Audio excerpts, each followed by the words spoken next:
Hi, I'm Jeff Curran, Managing Director of Curran & Associates, and we're here today to talk about the customer experience evolution. And to help me do that, I have with me Sam Youssif, who is the GM of Customer and Digital Experience for Schneider Electric. Thanks, Sam. Thanks, Jeff, and it's certainly great to be here on such an amazing topic. Thank you. Thanks for talking with me again regarding the customer experience evolution. So a question I have, do organisations miss the mark when it comes to process improvement initiatives as it relates to the customer experience? Sure, thanks, Jeff, and it's good to be back, and I think this is a multi-series we've been doing, and it's been good to talk about this topic. So to answer this question specifically, so in short, yes, and I'll talk about the reasons why, but most importantly, what are the key takeaways? So what happens typically in an organisation is you have a customer experience team that are analysing a voice of customer program via surveys, NPS, NSS. All that I would say is standardised across many organisations. And the platforms they use are very similar and certainly best in breed.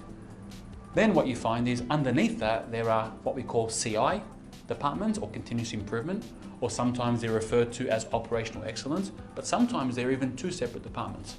And what you also find is these departments within the organisation are probably not aligned to the customer experience teams, probably sit in a separate building, separate location, and are just looking for certain things.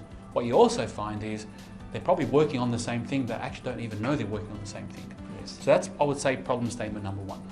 However, even if these are aligned and these teams are working harmoniously, which is utopia, and most people listening to this will go, yeah, how is that going to happen? Let's assume that it did, or you're somewhere close to it. What you find is, and as we discussed before, is you now have an array of things to work on. You have too many things to work on. So my simple saying on this is 4 things. 1 is know your customer.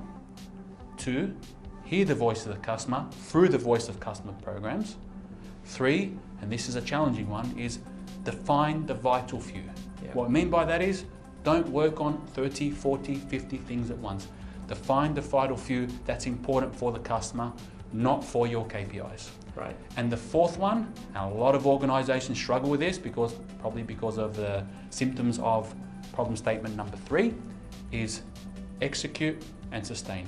I know that sounds easy, but if you can break it down and say, you know what, we can follow these 4 principles, I think you'll go a long way. Thank you, Sam. That was terrific. No problem, thank you.